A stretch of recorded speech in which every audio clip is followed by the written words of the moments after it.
기대해 나에게 주신 하루를. 때론 피곤하고 일어나기 싫고 널 깨우는 알람 소리에 짜증도 나겠지만. 안녕하세요. 오늘도 부를 말씀 권순민 목사입니다. 쉬지 않고 나를 지키셨네. 오늘을 나에게 주셨네. 새 말씀 안에 주가 주신 사랑과 은혜와 능력. 오늘 우리가 은혜 받을 하나님 말씀은 시편 74편 12절.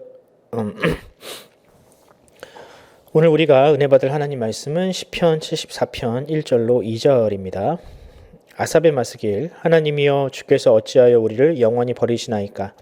어찌하여 주께서 기르시는 양을 향하여 진노의 연기를 뿜으시나이까. 옛적부터 얻으시고 속량하사 주의 기업의 지파로 삼으신 주의 회중을 기억하시며 주께서 계시던 시온산도 생각하소서. 아멘. 오늘 설교 제목은 하나님은 우리의 기도를 들으십니다 입니다.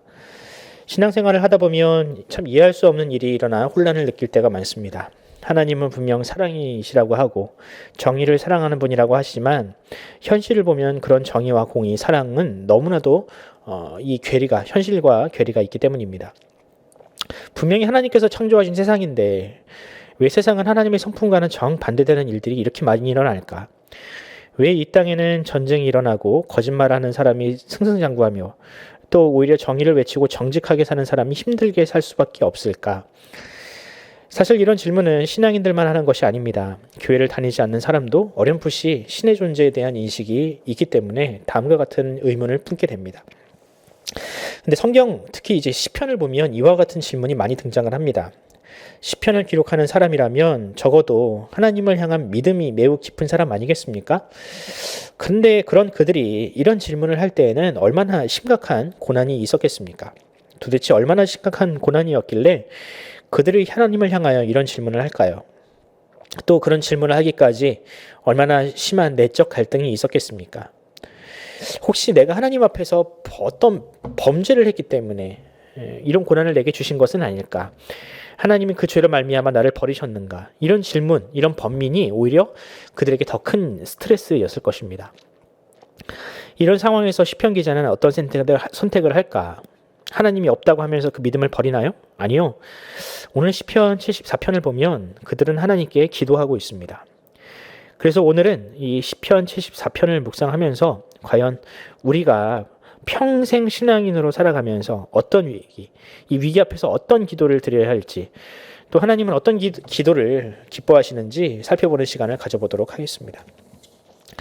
오늘 시편은요, 이스라엘이 멸망하는 상황을 배경으로 합니다. 6절과 7절을 보면 그런 정황들이 나오는데요. 6절을 제가 한번 읽어보도록 하겠습니다. 이제 그들이 도끼와 철퇴로 성소의 모든 조각품을 쳐 부수고 주의 성소를 불사르며 주의 이름이 계신 곳을 더럽혀 땅에 엎었나이다. 성경을 보면 이 바벨론은 남유다를 침공하여서 성전을 완전히 헐어버렸고요.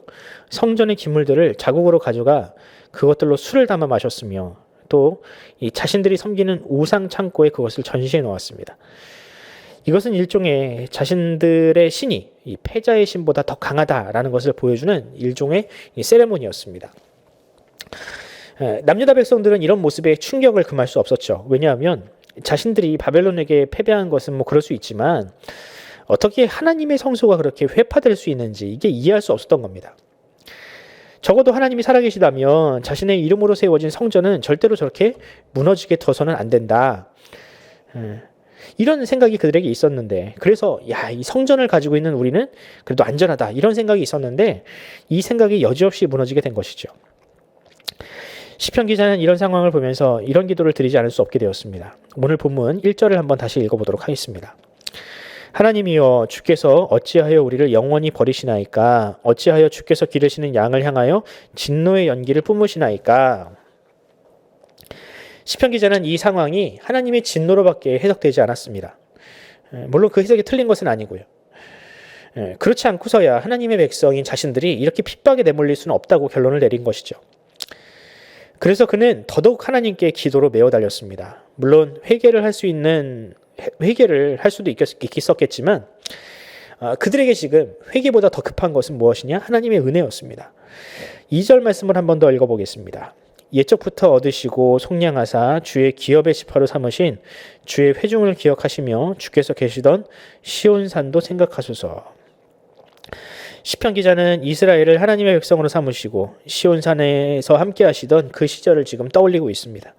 그리고 기도하면서 그 시절의 은혜를 회복시켜 달라고 간구하고 있습니다. 여러분은 이 시편을 묵상하시면서 어떤 생각을 하셨나요? 저는 이 기도문이 먼 과거의 기도가 아닌 것처럼 들립니다. 이 기도문이 비록 수천 년 전에 쓰인 기도문이지만 지금 우리가 겪고 있는 고난과 너무 닮아 있습니다.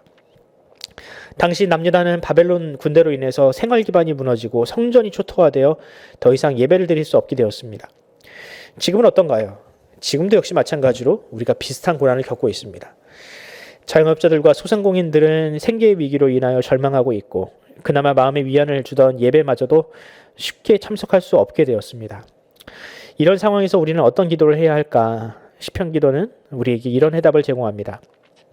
하나님은 우리의 기도를 들으시는 분이라고. 여러분, 아무리 해석되지 않는 고난이 우리를 짓누른다 하여도 이거 하나만큼은 기억하시기 바랍니다. 하나님은 살아계시며 우리를 사랑하십니다. 때로는 우리의 죄 혹은 누군가의 죄로 인하여 원치 않는 고난을 받을지라도 그것으로 하나님이 우리를 버리셨다고 단정지어서는 안 됩니다. 왜냐하면 우리는 돌이킬 수 없는 은혜, 그의 아들 예수 그리스도의 대속적인 죽음이라는 은혜를 받았기 때문입니다. 이 은혜는 우리의 허다한 죄를 덮고 어떤 상황에서도 흔들리지 않는 믿음을 가능케 하는 절대적인 이유입니다. 시편 기자도 2절의 기도를 통해서 이것을 강조하는데요. 오래전에 주님께서 속량하신 그 백성, 그 은혜를 먼저 강조하고 있습니다. 그러므로 믿음은 이 은혜를 끝까지 지키게 하고 바라보게 합니다. 하나님은 자기 백성을 반드시 구원하시는 분이라는 것, 비록 이전과는 다른 다시는 경험하고 싶지 않은 이 고난이 우리를 억누른다 할지라도 변함없으신 하나님의 은혜와 사랑으로 이 난국을 돌파해 나갑시다. 그리고 이 세상을 어지럽게 하는 이 죄악과 악한 권세로부터 우리를 구원해 달라고 기도합시다. 오늘 하루 이 기도를 주님께 드리면서 하루를 시작하도록 하겠습니다. 기도하겠습니다. 주님, 은혜를 감사합니다. 주님, 비록 코로나가 갈수록 격화되고 있는 이 상황에서도 주의 백성을 주님께서 지키시고 안전하게 하심을 진심으로 감사드립니다. 또한 우리가 혹시 그 병마와 싸울지라도 주님께서는 우리의 생명을 지키시는 분입니다. 주님, 우리가 항상 이 믿음을 잃지 아니하고 성도의 믿음이 무엇인지 어떤 힘이 있는지를 세상 앞에 보여주게 하여 주시옵소서. 무엇보다 주님께서 우리 마음 가운데 그 믿음을 더하시고 강하게 하사 혹시 우리의 삶 가운데 어려운 일이 생길지라도 그것을 의심하는 것이 아니라 도리어 하나님의 은혜를 더욱더 바라보는 그런 기회로 삼으며 우리가 신자로서 특별히 이 코로나 상황을 든든히 잘 나가게 하여 주시옵소서. 특별히 우리 자녀들에게도 그런 믿음을 주시사 우리 자녀들이 이 안타까운 순간에도 그 믿음과 신앙이 자라나게 하시며 하루속히 이 현장 예배가 다시 재개됨으로 말미암아 우리가 다시 예전처럼 하나님 앞에 마음껏 예배하고 찬양하는 그날이 속히 오게 하여 주시옵소서. 감사드리며 우리 구주 예수 그리스도의 이름으로 기도드립니다. 아멘. 사랑하는 성도 여러분, 우리가 함께 기도합시다. 주님께서 우리에게 주신 고난은 이유와 때와 또한 모든 목적이 있습니다. 우리가 그 때를 기다리면서 우리에게 다시금 소망의 날, 회복의 날, 구원의 날이 이르기를 우리가 함께 기도하고요. 교회가 다시금 현장을 회복할 수 있도록 여러분들 기도해 주시기 바라고요. 우리 자녀들을 위해서도 항상 기도의 끈을 놓지 마시기 바랍니다. 오늘 하루 이 모든 것들을 위하여 기도하면서 하루를 시작하도록 하겠습니다. 기도하겠습니다.